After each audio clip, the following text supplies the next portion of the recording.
If we look outside of where the roots are located, we can consider the underground environment. And I would say there were lots of years when this area didn't get a lot of attention. Obviously, it's underground. It's not something you see with your eyes when you're typically looking at plants. It's difficult to work with. So plants are growing through areas where we can't see where the roots are growing. We can't see some of the organisms that are there. So it was an area that didn't receive a lot of study. And these days there are new tools and maybe just a new focus of giving more attention to this area underground. And there's a term they like to use to refer to this. They call it the rhizosphere. And rhizosphere, the word there is based on rhizo, which is roots, and sphere, of course, relating to like biosphere or ecosphere or something like that. So the realm of environment where the roots are growing, and it involves the plant roots and the associated organisms. So we have three kinds of plants here with a grass background, which would also count as some plants. Then we've got roots of this central plant interacting with roots of the side plants, and also interacting with the chemicals and organisms around them in the environment. So lots going on underground that we can't see, but lots more attention these days to investigating what's going on underground. And one of the big things that goes on underground is an association between plants and fungi. And so that's where this term mycorrhizae comes in. So we just saw rhizo, and we type up this name here, mycorrhizae, or mycorrhiza for singular. Sorry, I missed an H in there. Myco for fungus, and rhiza for roots. And so these are fungi that live in the soil and interact with plant roots. And they get this name because that's really part of how they live. That's a specialization of their lifestyle. And they're very important for the function of a lot of plants. So illustrated here, this is a group of pines, and pine seedlings, pine plants, pine trees have these fungal associations. So in this illustration, you can kind of see the extent of where the pine seedling grows out to. It's in kind of this brown color, gets out to about this zone. And beyond that, there's this white area. So this white cloudy area is not, for the most part, not plant roots, but instead it's a soil fungus. So sometimes you'll take soil apart and you'll crumble it into some kind of fluffy white bits, sort of bright white, an unusual color to find underground. And a lot of that is this soil fungus. So it lives around the roots, it associates with the roots, and you can see here the pattern of the fungal development is mimicking the pattern of the roots. So it's thicker close to the roots and dense or more sparse farther away. And so these are an important interaction. They take up a lot of space. And what they're doing for the plant is they're exploring the local environment. They stretch the reach of this plant out farther, and the fungus can retrieve water and nutrients that are present in the environment. And the fungus also can do what fungi are good at. So we'll have a whole topic on fungi later. Fungi are really good at decomposing. So they're able to break down molecules and make nutrients available that the plant otherwise might not be able to get to. So greater reach for water, nutrients, and additionally raw materials for building this plant up. And then shown on the right side here, we've got 3 seedlings grown without mycorrhizae and 3 seedlings of a similar age grown with mycorrhizae. You can see a big difference. So sometimes you can actually add this to your soil if you wanted to improve the growth of your crops or plants. Mycorrhizae, they're very diverse soil fungi. So just in general, they help plants out. In some cases, there's a more specific association. On the left here is highlighting orchids, and a characteristic of orchid plants is that they have tiny dust-like seeds. So rather than make a few large seeds, they make thousands of little seeds. The seed is so small you can see the boundaries of the cells that make it up. And so this is an orchid seed like dust. One thing that seeds usually do is they have energy contained within them. They have stored nutrients, stored molecule energy that they can turn into seedling growth. And orchid seeds do not really do that. This seed isn't going to help anybody get started. So instead, the orchids partner with fungi. And this is an orchid seedling getting started with this kind of white coat of fungal growth around it, where the orchid seed partners with the fungus that's already able to get some nutrients, already providing some water and other resources to that seedling. And by partnering, the fungus helps the orchid to get started, and the orchid soon starts paying the fungus back. So I didn't really talk about that in the previous image. The fungus is doing a lot for a plant. The plant in return is making available to the fungus what plants do well. So it's making available the sugar that's the result of photosynthesis. So plants typically have that a little more in abundance. They can get it by combining water and air and light, and they share that with the fungus, and it gets that part of the benefit. On the right-hand side here, this is another exceptional case. This is actually a flowering plant, and it's white, so it gets this name ghost pipe.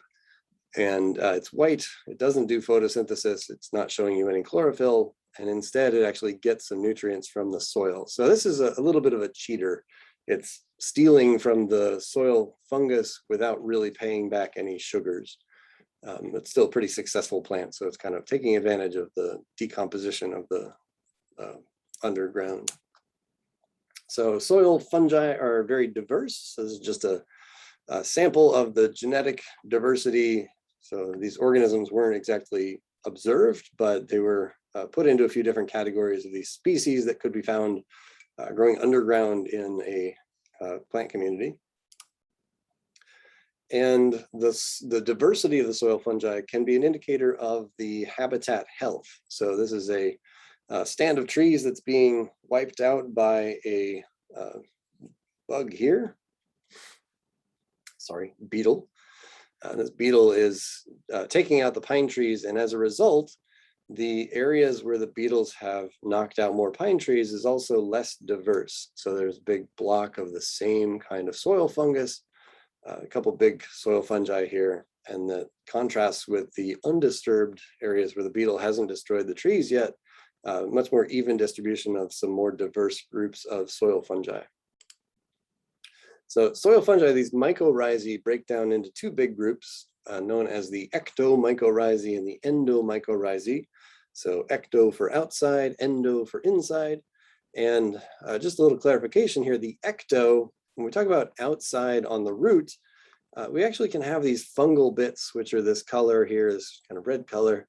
The fungal growth, the hyphae, can go into the cortex of the root. So they're outside of cells, they're outside of the cellular membrane, but they're not necessarily outside of the whole root. I guess you could say the majority of them are. So this net of growth around the outside, that's most of the fungal growth, but they are also able to grow into the area in the cortex. And this also highlights what we saw before, where the important barrier on a root is not necessarily the epidermis, but more is the endodermis, which is surprisingly not really highlighted on here. But about in this location would be the endodermis, that better barrier against other things getting in from outside. So bacteria and fungi and things would have a harder time penetrating through the endodermis, which leads to the vascular system and really leads to the rest of the plant. And then over here, just something you could see with your naked eye, the sort of coated, powdery coating on roots of this plant that's got the ectomycorrhizae. A popular version of ectomycorrhizae are truffles. Maybe you're familiar with these. So this is a kind of fungus that is a soil fungus, and it's rather exceptional. So a lot of our soil fungi, if we call the ground level here, and we've got some plants growing up. A little plant in there for reference.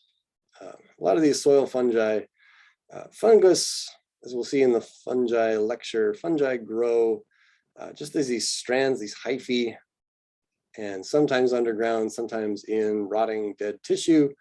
And a lot of our soil fungi, when they come to fruit or to make and release their spores, looks more like a tree than a mushroom.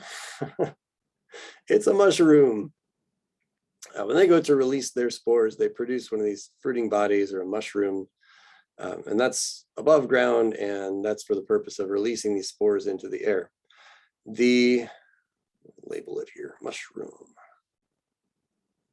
The truffle fungus also has this soil hyphae, strands of growth, but when it makes a fruiting body, it makes this lump underground, will develop into the spores, but it's underground and it's stuck under there.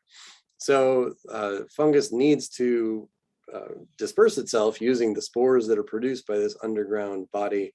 How does it get those spores released into the air? Well, what it does, those are our scent lines, is it's really smelly. So truffles, you might be familiar. Truffles are a popular addition to food. You can put a very small amount of truffle on something and get a lot of flavor out of it. And that's, I guess, what makes it worthwhile to pay $2,670 for a kilogram of fresh truffle mushroom. So people use these to cook with. They're tasty, they're desirable in the culinary trade, and they're also tasty and desirable to animals. So in a more wild setting, pigs are quite fond of truffles. And you can train a truffle hunting pig to help you find where truffles are. People do this. They have pigs on leashes, and the pigs find the truffle, and the farmer or the pig, or together, they dig up the truffles, and the pig gets some, and the farmer gets to sell a lot of the rest of it. So the process of releasing the spores, that happens as somebody digs a hole in here and excavates this thing and leaves some around to disperse its spores. So kind of a cool strategy, reminding us that a lot of the fungal activity is underground. Endomycorrhizae, by contrast to the ectomycorrhizae, they do grow inside of the roots, as we root cells, I should say, as we see here. And they just have a more intimate relationship with the root cells, and also very common across plants. So as it says here, 80% of plants have endomycorrhizal associates. So I mentioned the rhizosphere, just lots of ways that these plants are interacting with each other. Plants interact with each other, and the plants interact with the fungi, and sometimes these fungi are the bridge connecting two plants together. So this plant and that plant are not maybe touching roots together, but this purple and orange fungi, they are interacting with each other. So it's lots of important stuff happening underground. One of the things that's kind of related to this, we have an invasive species called garlic mustard that belongs to the mustard family of plants.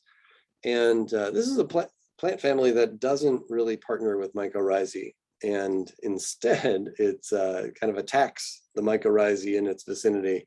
And this strategy helps it to weaken the plants nearby. So what this graph shows is as the garlic mustard is more abundant over on the left side here, the mycorrhizal fungi are lower in the area. And as the garlic mustard decrease in abundance, then the mycorrhizal fungi come back into being available. So as an invasive plant, this is, we don't always think about the ways that invasive plants can attack their neighbors. This is one important way this one does, by killing the mycorrhizae that would otherwise give nutrients to that plant.